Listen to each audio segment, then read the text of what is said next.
ABCD अपना balance carry down.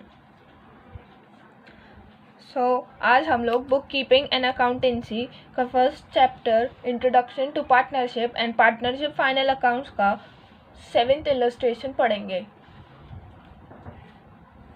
But मैं आप सभी को यह बताना चाहती हूँ कि इस बुक में बहुत सारी मिस्टेक्स है, बहुत सारी।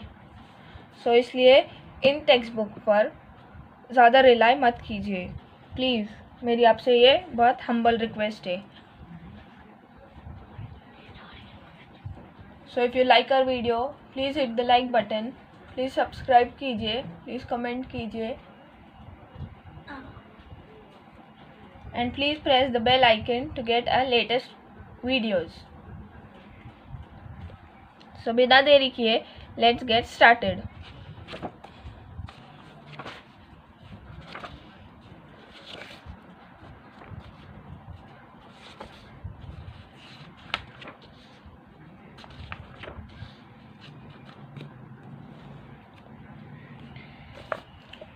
क्वेश्चन को पढ़ना एंड क्वेश्चन को समझना बहुत ज़्यादा ज़रूरी होता है। इसीलिए जब भी हम लोगों को क्वेश्चन दिया जाए एग्ज़ाम में, तब बहुत अच्छे से उसको समझना चाहिए। जो भी है प्रॉफिट शेयरिंग रेशियो वगैरह, जो भी इंफॉर्मेशन दी होती है क्वेश्चन में, उसको पढ़ना एंड समझना बहुत ज़्यादा ज़रूरी होता है। ये पढ़ते Sapre and Atre are partners sharing profits and losses equally. From the following trial balance and adjustments, prepare trading and profit and loss accounts for the year ended 31st March 2019 and balance sheet as on that date.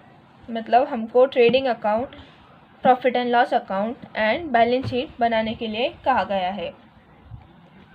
Trading account में direct expenses आते हैं, direct expenses and direct income आती है। मतलब production से related जो भी खर्चा होता है एंड जो भी इनकम होती है वो ट्रेडिंग अकाउंट में आएगी। मैं आपको ये ड्रॉ कर भी समझाऊंगी।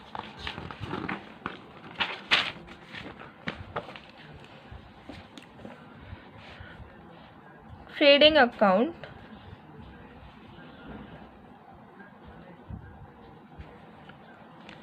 ये प्रोडक्शन रिलेटेड अकाउंट होता है। इसमें all direct expenses and direct income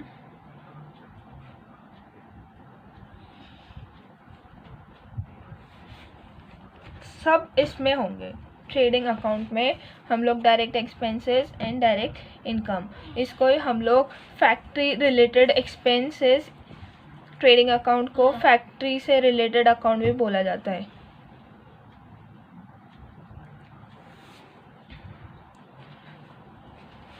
जो भी लाइक फैक्ट्री में वेजेस वगैरह देते हैं वो सीधा प्रोडक्शन से रिलेटेड होता है, राइट? इसीलिए उसको direct expenses and direct income कहा जाता है। ट्रेडिंग अकाउंट में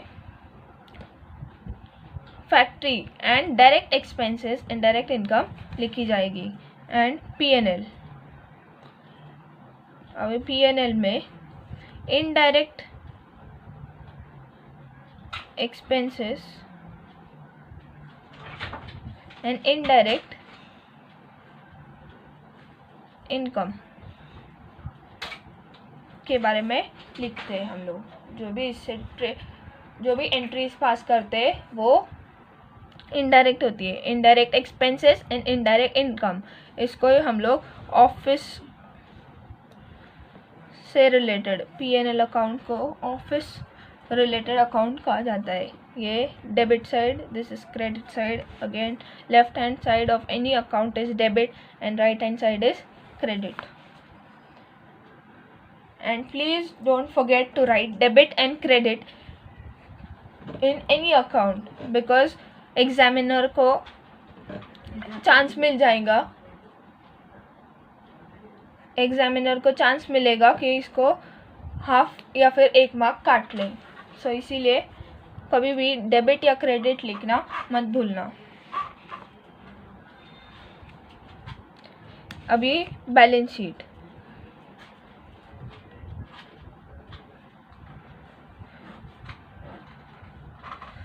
बैलेंस शीट एक स्टेटमेंट होती है या जिसमें लायबिलिटीज एंड एसेट्स मेंशन किए जाते हैं। लायबिलिटीज मतलब हम लोगों का कर्ज, एंड एसेट्स मतलब हम लोगों की जो प्रॉपर्टी वगैरह होती है, प्रॉपर्टी, एंड जो हमारे पास स्टॉक होता है वो हमारी एसेट होती है। एंड लायबिलिटीज मतलब कर्ज। सो आइए सॉल्व करते हैं। अभी सन्ड्री डेटर्स पे थर्ड, अभी एडजस्टमेंट्स भी समझ लेते हैं। वेट, हम लोग पहले एडजस्टमेंट्स को समझ लेंगे, देन हम लोग ट्रायल बैलेंस को सॉल्व करेंगे। क्लोजिंग स्टॉक को हमेशा सर्कल करके रखना है बिकॉज वो हमको सबसे लास्ट में सॉल्व करना होता है। सो हम लोग उसको भूल ना जाए इसीलिए सर्कल करके रखना है, बिकॉज अगर क्लोजिंग स्टॉक ही ना मेंशन किए करे तो फिर हमारी बैलेंस शीट जो लास्ट में करनी होती है वो टैली नहीं होगी, एंड उसके वजह से हमारा gross profit and gross loss या फिर gross profit gross loss, net profit net loss वो भी गलत आएगा। इसीलिए क्लोजिंग स्टॉक को सर्कल करके रखना है एंड सबसे लास्ट में इसकी एंट्री होगी।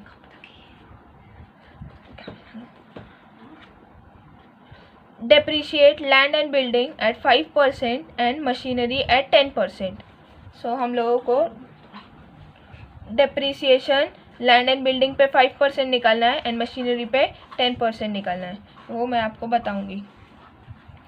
Create provision for bad debts and doubtful debts at 5% on sundry debtors and write off 1000 for bad debts. मतलब बैड डेट्स है हमारे जो एडजस्टमेंट में बैड डेट्स देते वो न्यू बैड डेट्स होते हैं, एंड एडजस्टमेंट वाली आरडीडी भी ये रिजर्व फॉर डाउटफुल डेट्स, जो भी डाउटफुल डेट्स भी होते हैं इसको ये आरडीडी बोलते हैं। सो वो भी न्यू होते हैं और जो ट्रायल बैलेंस में होता है वो ओल्ड होता है। सो इसीलिए, और मैंने इस पर डिटेल एक वीडियो बनाया है, सेकेंड इलस्ट्रेशन जब एक्सप्लेन किया है। So if you want detail information about bad debts debtors family, so second video को प्लीज़ देखिए। Goods worth ₹3,000 was sold, but no entry was found in the books of account. इसको ही हम लोग unrecorded sales बोलते हैं। मतलब cell तो किया है बट रिकॉर्ड ही नहीं किया। No entry was found in the books of account, entry नहीं हो गई, सो इसकी हम लोग एंट्री करेंगे अनरिकॉर्डेड सेल्स बोलकर। आउटस्टैंडिंग कैरेज, आउटस्टैंडिंग कुछ भी आउटस्टैंडिंग चीज़ हमारी लायबिलिटी होती है। कोई भी आउटस्टैंडिंग एक्सपेंस हमारी लायबिलिटी होती है एंड कोई भी आउटस्टैंडिंग इनकम हमारी एसेट होती है। सो ये कैरेज हम लोग पे करते हैं, सो ये हमारी लायबिलिटी होगी। मतलब एक तो कैरेज में ऐड होगा एंड सेकेंड इफेक्ट इसका लायबिलिटी में जाएगा बिकॉज ये आउटस्टैंडिंग है, ये इतना देना बाकी है 500 रुपीज़, इसीलिए ये हमारी लायबिलिटी है। फिर गुड्स वर्थ ₹8,000 वो purchased on 31st March 2019 and included in the closing stock but not recorded in the books of accounts। मतलब परचेज तो किए थे गुड्स बट उसकी भी एंट्री नहीं हो गई, क्लोजिंग स्टॉक में वो इंक्लूड हो चुके हैं। सो इसकी भी एंट्री करेंगे। इसको हम लोग अनरिकॉर्डेड परचेज बोलेंगे, जैसे हम लोगों ने इसको अनरिकॉर्डेड सेल्स कहा था, इसको अनरिकॉर्डेड परचेज कहेंगे। सो अभी हम लोग एक एक कर सारी एंट्रीज देख लेंगे। अभी सन्ड्री डेटर्स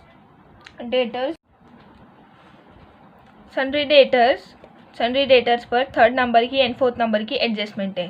सो आइए पढ़ते हैं। थर्ड नंबर के एडजस्टमेंट में create provision for bad and doubtful debts at 5% on sundry debtors and write off 100 for bad debts. मतलब ये जो एडजस्टमेंट में बैड डेट्स एंड आरडीडी दी हुई है वो new RDD and new bad debts है। सो हमको इसको डेटर से लेस करना होगा। And goods worth ₹3,000 was sold but no entry was found in the books of account। इसकी एंट्री नहीं हुई थी, सो हमको इसकी एंट्री करनी है। सो इसको जब हम लोग सेल्स करते हैं वो क्रेडिट सेल्स होता है, सो इसीलिए हम लोगों को इसको अनरिकॉर्डेड सेल्स को ऐड करना पड़ेगा, तब जाके हमको एक्चुअल डेटर्स मिलेंगे। सो सन्ड्री डेटर्स में हम लोग सन्ड्री डेटर्स हमारे 40,000 के यहाँ पर दिया हुआ है, 40,000 सन्ड्री डेटर्स अमाउंट 40,000। सो उसमें अनरिकॉर्डेड सेल्स 3,000, उसमें हम लोग अनरिकॉर्डेड सेल्स करेंगे 3,000 के, एंड देन फिर new bad debts and new RDD निकालेंगे। पहले न्यू बैड डेट्स लेस करेंगे and then new RDD less करेंगे, बिकॉज ये अनरिकॉर्डेड सेल्स से हमारे डेटर्स बढ़ेंगे, राइट, क्योंकि हमारे क्रेडिट सेल्स है। सो उससे हमारे डेटर्स और बढ़ेंगे, 3,000 रुपये और आना बाकी है। सो 43,000 हमारी टोटल अमाउंट हो गया अभी। सो उसमें से बैड डेट्स लेस करेंगे, 1,000 रुपये हमको आने ही नहीं वाले, इसीलिए उसको बैड डेट्स बोलकर अभी लेस किया जाएगा। Next, less new RDD at 5%। So 42,000 का 5%, हम लोग इसको 5% या फिर 5/100 लिखेंगे, मीन्स द सेम। सो उसका अमाउंट आता है 2,100। सो इसमें से न्यू आरडीडी एट 5% 2,100 लेस करेंगे, सो इसका अमाउंट आएगा 39,900। ओके, एंड इसका सेकेंड इफेक्ट होता है, एडजस्टमेंट में जो भी चीज़ें होती है उसका सेकेंड इफेक्ट होता है, बिकॉज ये जब ट्रायल बैलेंस प्रिपेयर होता है तब जो भी अकाउंटेंट वगैरह होता है देन उसको पता चलता है कि हम लोगों ने कुछ एंट्रीज नहीं की है, जो फॉरगेट भूल जाते हैं ना कभी कभी। सो इसीलिए वो एडजस्टमेंट बोलकर उसको एडजस्ट करते रहे, एडजस्ट करना मतलब ही एडजस्टमेंट, इसीलिए उसको फिर अभी लेटर ऑन एडजस्ट करना है ये trading account, profit and loss account and balance sheet में, इसीलिए उसको एडजस्टमेंट कहा जाता है। सो इसीलिए इसके 2 इफेक्ट्स होंगे, क्योंकि इसकी एंट्री नहीं हुई, हमारी हर एंट्री के 2 इफेक्ट्स होते हैं, राइट, 2 इफेक्ट्स। सो इस एंट्री के ये जो एंट्रीज होती है उसके इफेक्ट्स ही नहीं हुए होते, सो इसीलिए हमको इसको 2 इफेक्ट्स देने होते हैं। एंड जो ये ट्रायल बैलेंस वगैरह होता है इसके ऑलरेडी इफेक्ट्स हो चुके होते हैं, लेजर जब पोस्ट करते हैं हम लोग उसमें इसके ऑलरेडी इफेक्ट्स हुए होते हैं। ओके, सो इसीलिए ये लेस होगा, एंड इसके 2 इफेक्ट्स होंगे, वो P&L डेबिट में होंगे। एंड अगर आरडीडी बड़ी हो, ओल्ड आरडीडी, ये ट्रायल बैलेंस वाली आरडीडी है मतलब ये ओल्ड आरडीडी है, ट्रायल बैलेंस वाले बैड डेट्स है मतलब ओल्ड बैड डेट्स है, एंड जो एडजस्टमेंट में दिए हैं वो न्यू बैड डेट्स है। तो ये जो आरडीडी है उसका अमाउंट अभी 400 है।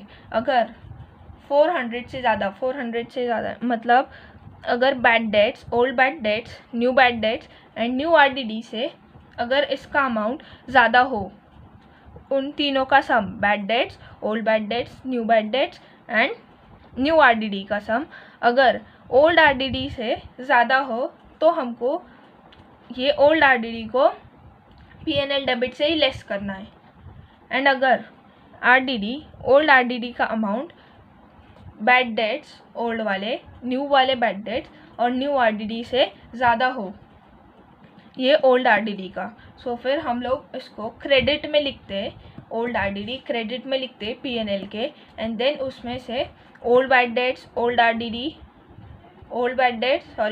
New RDD and new bad debts less करते हैं। ओके, सो इस पर मैंने डिटेल इन्फॉर्मेशन दिया है ऐसा क्यों करते हैं। सो वो अगर देखना हो, अगर वो सीखना हो, सो प्लीज़ मेरा सेकेंड वीडियो देखिए,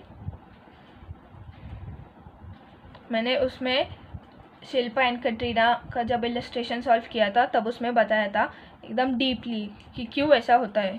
सो if you want, so you can have a look.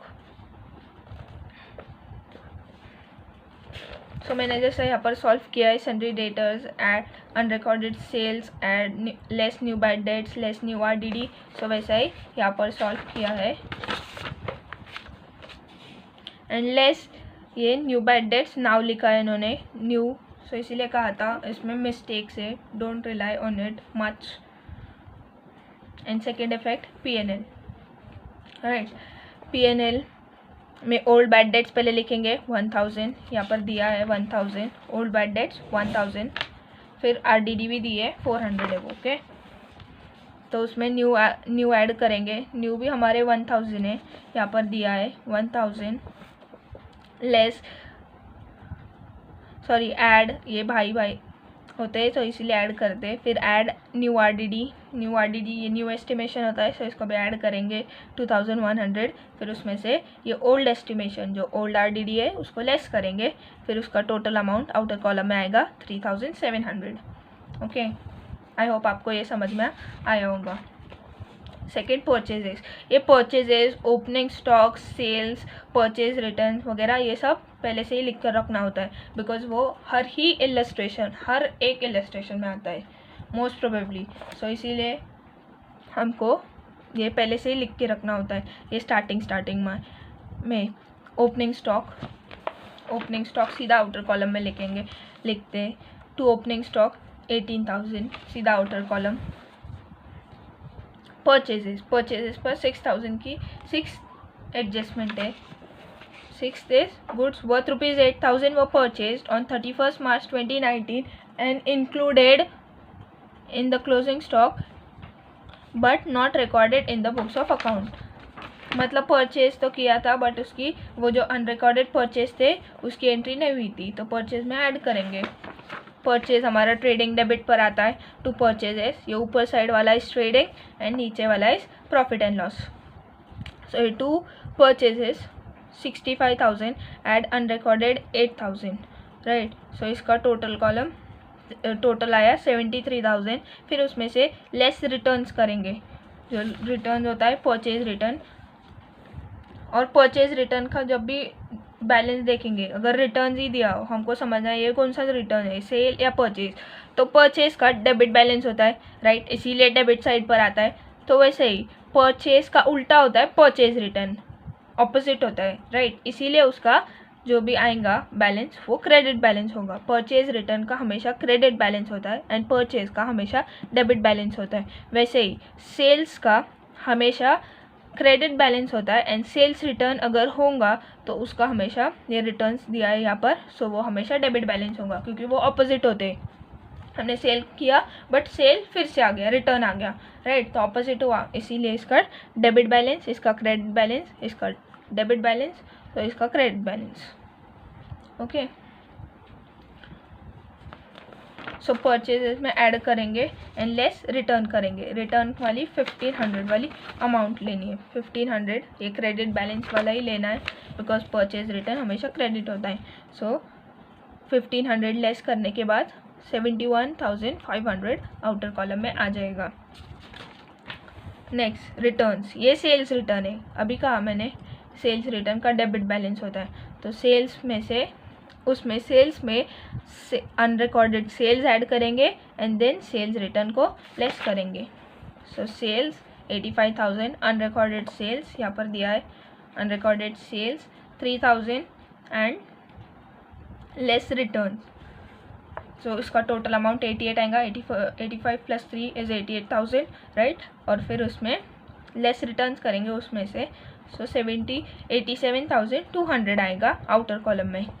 And ये जो अनरिकॉर्डेड परचेज, अनरिकॉर्डेड सेल्स जो दिया है वो एडजस्टमेंट में, सो उसका 2 इफेक्ट्स होगा। एक तो यहाँ पर आ गया ट्रेडिंग डेबिट, सो दूसरा आएगा लाइबिलिटी। सी डेबिट, ये डेबिट बैलेंस है, सो दूसरा इफेक्ट ऑफकोर्स क्रेडिट होगा, क्योंकि हर एंट्री का हम लोग डेबिट एंड क्रेडिट करते हैं उसको नेल करने के लिए।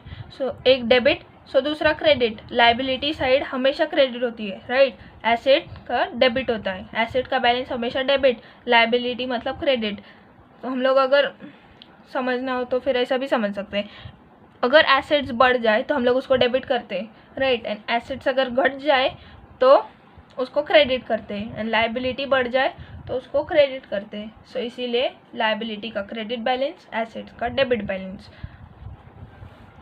सो इसीलिए हम लोगों ने क्रेडिटर्स में अनरिकॉर्डेड परचेज, हमने भी अभी क्रेडिट पे परचेज किया है। सो हम लोगों को क्रेडिटर्स, कर्जदार जिसको हमको पैसे देने हैं, सो वो बढ़ेंगे, राइट, इसीलिए हम लोगों ने इसको अनरिकॉर्डेड परचेज को क्रेडिटर्स में ऐड किया है। ओके, अनरिकॉर्डेड परचेजेस 8000, क्रेडिटर्स हम लोग बाद में देखेंगे, क्रेडिटर्स भी यहाँ पर होंगे तो हम लोग तब देखेंगे। ओपनिंग स्टॉक कहा था पहले ही लिख कर रखना है। Building and land and building 10,000, इस पे भी एडजस्टमेंट है सेकेंड नंबर वाली। Depreciate land and building at 5% and machinery at 10%। अब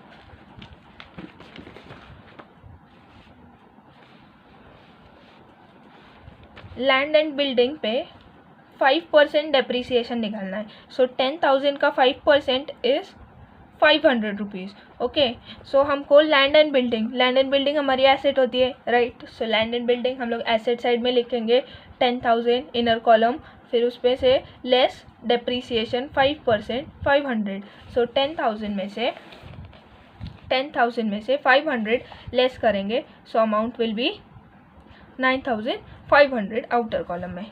एंड इसका सेकेंड इफेक्ट होगा डेप्रीसिएशन, अगेन एडजस्टमेंट में आया था डेप्रीसिएशन, सो इसीलिए इसका सेकेंड इफेक्ट कहाँ होगा, P&L डेबिट में, बिकॉज वो इनडायरेक्ट ये डेप्रीसिएशन हमारा लॉस होता है, सो वो P&L profit and loss account में ही जाएगा ना, एंड लॉस हमारा डेबिट होता है एंड प्रॉफिट को हम लोग क्रेडिट करते हैं, इसीलिए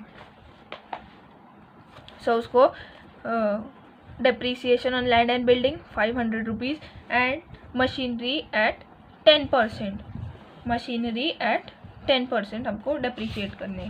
सो मशीनरी के अमाउंट अभी land and building and machinery के भी अभी सॉल्व कर लेते हैं सेकेंड नंबर की एडजस्टमेंट वाला। सो मशीनरी 25,000, सो यहाँ पर ब्रैकेट में दिया है दिस इज़ हिडन एडजस्टमेंट, ये जो है ना एडिशन ऑन 1 अक्टूबर 2018, तो इसको देखकर थोड़ा सा अलर्ट होना है।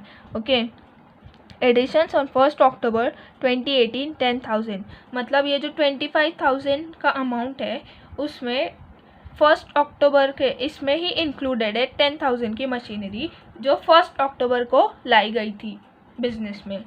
सो ये 25,000 की पूरी, मतलब पूरा साल हम लोगों ने इसको यूज़ नहीं किया है, ये जो किया है इसमें 10,000 की ओनली फॉर 6 मंथ्स, क्योंकि अक्टूबर से मार्च तक हम लोग सिर्फ 6 मंथ्स होते हैं, right. October, November, December, Jain, Feb and March, 6 months हो गए, राइट। सो इसीलिए ये इसमें से 10,000 लेस करने पड़ेंगे। सो ये जो 15,000 की है वो हमने पूरा साल वापरी है। तो उसको समझने के लिए अभी ये 25,000 की मशीनरी है, राइट। सो ये 1 अप्रैल को हम लोगों ने जो लाई थी वो 15,000 की थी एंड उसमें एडिशनल परचेज हो गया, एडिशनल मशीनरी लाई गई बिजनेस में, वो 10,000 की थी। तो ये 10,000 की हम लोगों ने सिर्फ 6 मंथ्स के लिए यूज़ की थी और ये 15,000 वाली पूरे साल के लिए यूज़ की थी। सो 15,000 का 10% डेप्रीसिएशन 1,500 आएगा, ओके। एंड इसका 10,000 का 10% 1,000 रुपीज़, राइट। इसका 10,000 का 10% 1,000 रुपये आएगा, बट इसको हम लोगों ने सिर्फ 6 मंथ्स के लिए यूज़ किया है।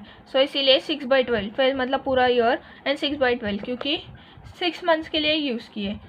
सो 6/12 इज़ नथिंग बट हाफ, हम लोग इसको हाफ भी लिख सकते हैं, राइट, बिकॉज 6 1 जा 6 2 जा, सो 1/2 इज़ नथिंग बट हाफ। सो इसीलिए 6/12 लिखे या हाफ लिखे। सो 1,000 का 6/12 या हाफ इज़ 500, 1,000 का हाफ इज़ 500, सो इसीलिए 500। सो टोटल डेप्रीसिएशन हमारा कितना होगा, 1,500 प्लस 500 विच इज़ 2,000, राइट। सो इसीलिए हमारा मतलब पूरे साल का डेप्रीसिएशन हमारा 2,000 ही होगा।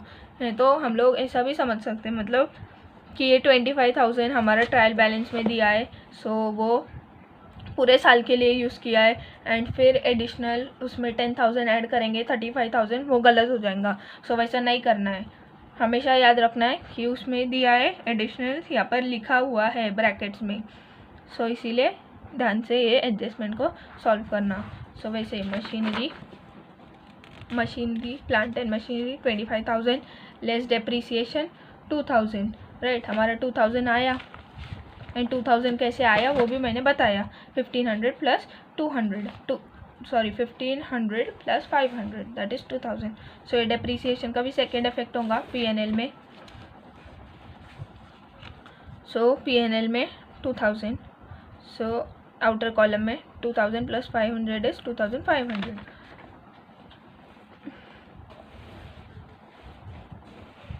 अभी कैरेज का अगर डेबिट बैलेंस हो, अगर आउटवर्ड कैरेज इनवर्ड ये मेंशन ना किया हो, सो बाय डिफ़ॉल्ट उसको बोलते हैं कैरेज इनवर्ड मतलब जो हम लोगों ने कोई भी प्रोडक्शन रिलेटेड सामान लाने के लिए जो भी गाड़ी भाड़ा भरा था उसको कैरेज इनवर्ड बोलते हैं।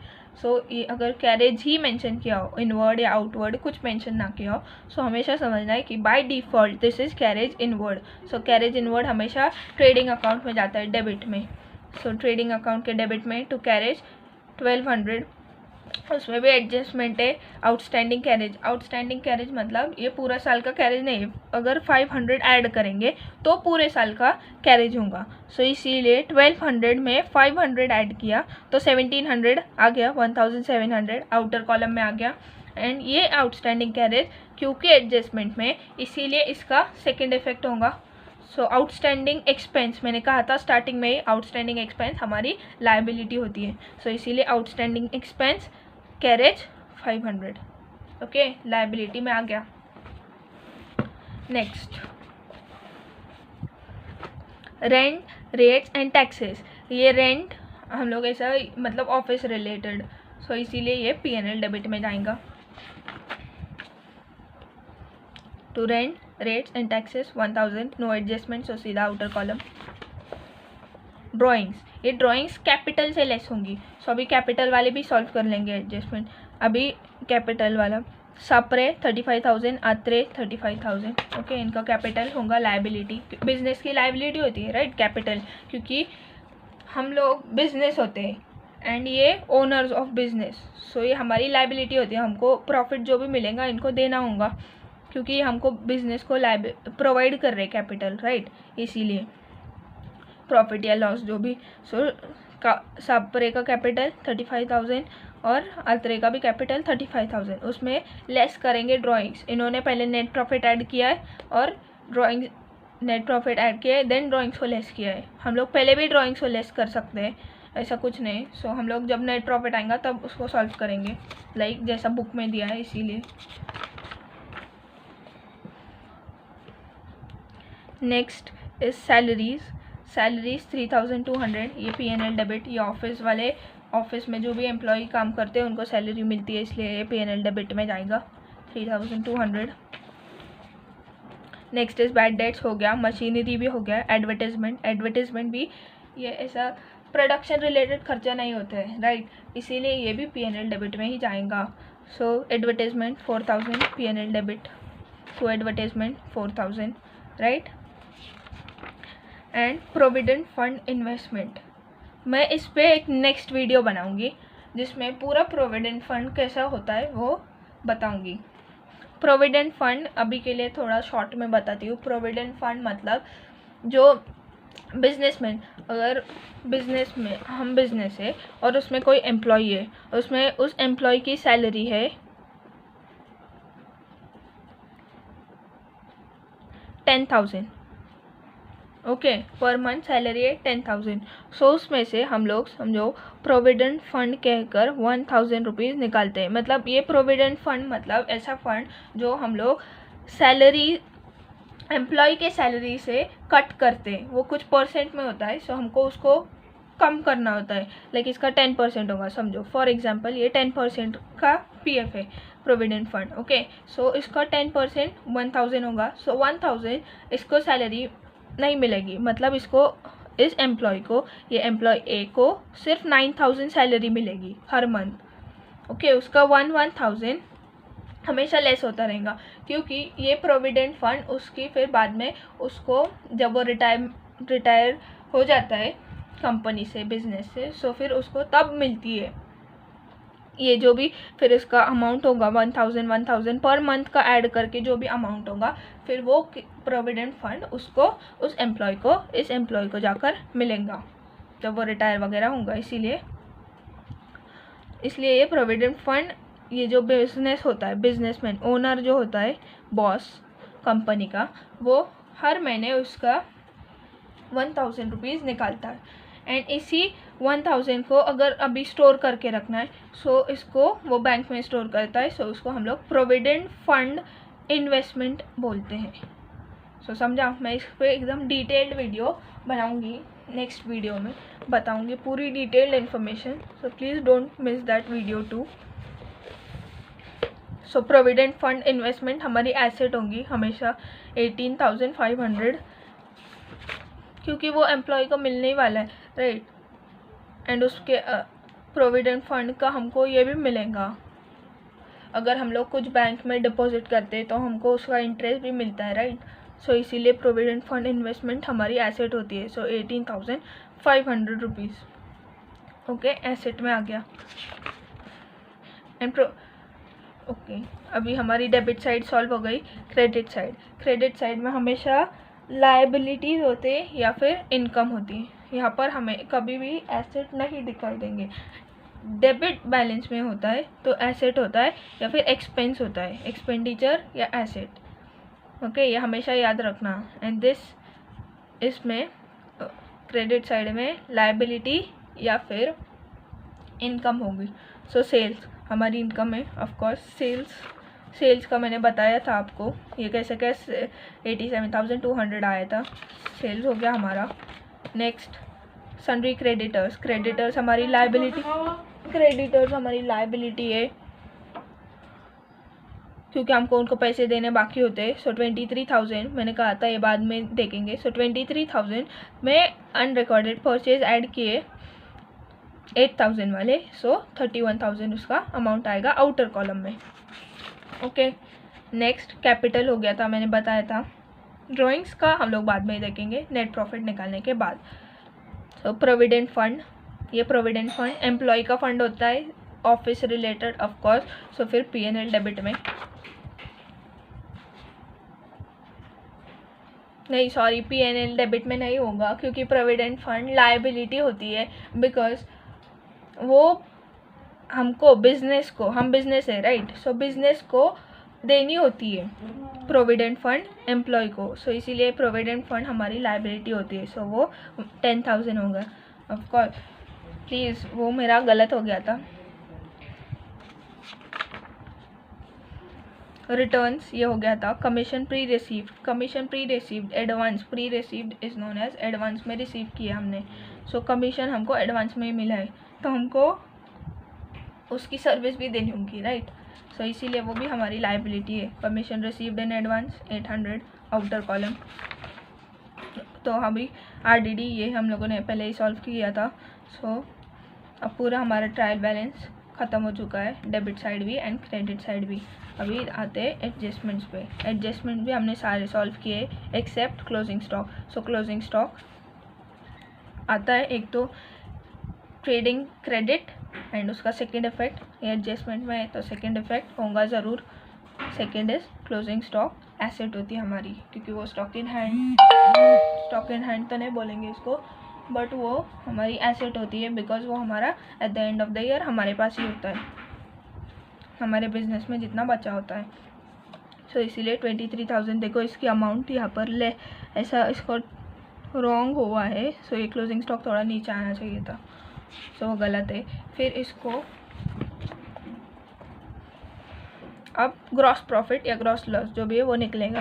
सो ग्रॉस प्रॉफिट है, बिकॉज ये 87,000 और 23,000, और ये डेबिट साइड जो है वो उसकी टोटल स्मॉलर है then credit side. So credit side की बड़ी है, इसीलिए ग्रॉस प्रॉफिट आया। सो ये सारी इन दोनों अमाउंट का टोटल है 1,10,200। तो सेम ये और ये साइड, दोनों साइड लिखते हैं डेबिट एंड क्रेडिट साइड पर, एंड देन बैलेंस करते हैं। तो जो बैलेंसिंग फिगर होता है to gross profit carried down बोलकर हम लोग उसको लिखते हैं। सो ग्रॉस प्रॉफिट 19,000 का है। फिर उसको ये डेबिट इफेक्ट हो गया। सो इसका सेकेंड इफेक्ट होगा by gross profit brought down 19,000। तो ग्रॉस प्रॉफिट ब्रॉट डाउन 19,000 होगा। तो इसमें भी अभी फिर से 19,000 में 2,000 ऐड किया, 22 again credit side, excess of income over expenditure, ये इनकम वाली साइड होती है, this is expenditure, so excess of income over expenditure is net profit या net loss, net profit sorry. So ये 21,000 यहाँ पर, ये 21,000, दिस इज ऑल्सो 21,000, फिर नेट प्रॉफिट निकलेगा। सो इन सारी अमाउंट्स को 3,200, 1,000, 2,500, 3,700 को और ये 4,000 एडवर्टाइजमेंट का, ये सब अमाउंट 21,000 से लेस करके हमारा अमाउंट बचेगा 6,600। और क्वेश्चन में बताया था कि profit and profit are to be shared in equal ratios, are to be shared equally. So इसीलिए इक्वल रेशियो में मतलब ही हाफ हाफ। सो 6,600 का हाफ होगा 3,300, ऑफकोर्स 3 1 जा 3 2 जा 6, 3 2 जा, इसलिए उसको मतलब 2 से डिवाइड किया है हाफ। सो इसीलिए 3,300। फिर इसमें नेट प्रॉफिट इन्होंने ऐड किया है, ये लायबिलिटी होती है बिजनेस की, क्योंकि ये हमको प्रॉफिट बिजनेस के जो भी ओनर्स होते हैं उनको देना होता है। सो इसीलिए नेट प्रॉफिट 3,300, 3,000। इसमें भी आत्रे की भी कैपिटल में 3,300 ऐड होगा। फिर ड्राइंग्स जो हमारी बच्ची थी, ड्राइंग सापरे की 3,000 है, तो सापरे की ड्राइंग से 3,000 लेस होगा, आउटर कॉलम में अमाउंट आएगा 35,300। एंड आत्रे की इसमें 2,000 है ड्राइंग, तो इसके भी अमाउंट नेट प्रॉफिट से capital and net profit add करके फिर लेस ड्राइंग करेंगे, सो 36,300 आएगा। सो हमने सारी सॉल्व किया है, एडजस्टमेंट प्लस ये ट्रायल बैलेंस। सो हमारा टैली होगा सम 1,13,900 पर दोनों। अगर दोनों ये टैली हो गया सेम टैली मतलब ही सेम होना, debit side and credit side, this is credit side, this is debit side. So ये दोनों साइड अगर सेम आए मतलब ही टैली हो गए, सो समझ लेना कि हमारा सम राइट है। कभी कभी हम लोग कुछ एडजस्टमेंट कुछ एंट्रीज करना भूल जाते हैं, लाइक क्लोजिंग स्टॉक वगैरह, इसीलिए मैं कहती हूँ कि हमेशा क्लोजिंग स्टॉक को सर्कल करके रखना है। Okay, so I hope you like this video, so please like, share and comment. So see you guys in the next video.